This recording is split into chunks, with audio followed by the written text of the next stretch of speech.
قەیرانی دارایی هەرێم جگە لە دواکەوتنی موچەی فەرمانبەران و ڕاگرتنی چەند پرۆژەیەکی کردی تایبەت و حکومی لە ئێستادا کاری کردووەتە سەر کارگەکانی هەرێمی کوردستان و بۆتە هۆی ڕاوەستانی کاری زیاتر لە 2300 کارگە.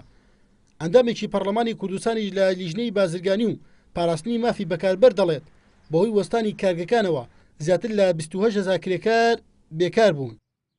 بەهۆی لە کارکەوتنی ئەو 2363 کارگەیە لە ئێستادا لەو ڕێژەی کەوتم 28,221 کرێکار لە کاردانی دەرکەوتووە. هۆکاری سەرەکی داخستنی ئەم کارگانەوە لە کارکەوتنی ئەم کارگانە دەگەڕێتەوە بۆ ئەوەی یەکەم کارگەکانی خۆمان بەڕاستی ناتوانیوە کێبڕکەی بەرهەمەکانی وڵاتانی دەرەوە بکەن و خاڵێکی تر ئەوەیە ئەم خێراییدارەیە بۆ خۆی کاریگەری زۆر خراپی کردوتە سەر داخستنی کارگەکان.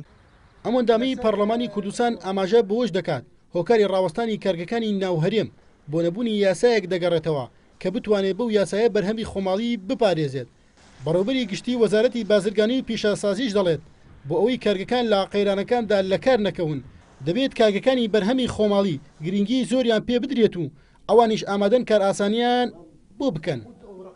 بەهۆی ئەم زۆرفۆی و بەهۆی نەبوونی سلفی سناعی و بەهۆی ئەوەی کە برین هیچ دامێکی ئۆتۆ نییە لە کوردستانە کە ئێستا بتوانین برین زیاتر ڕەوشی پیشسازی بەرەو پێش ببرێ وەکو وەزارەتی پیشسازی پشتگیریکردنە لە بەرهەمە خۆماڵیەکان و ئێمە ئەو داواکارانی کە لە ئەو شتانی کە لە سەلاحەتی وەزارەتمان بێ ئێمە جێبەجێکین. لە هەرێمی کوردستان زیاتر لە 5200 کارگە بوونی هەیە کە نزیکەی 6,000 کرێکار کاریان تێدا کردووە، بەڵام بەهۆی قەیرانی داراییەوە لە ئێستادا زیاتر لە 2000یان داخراون و ئەوانەشی لە کاردان کارەکانیان بە شێوەیەکی بەرچاو کەمی کردووە و نزیکەی 28,000 کرێکاریش لەسەر کارەکانیان نەماون و بێکار بوون.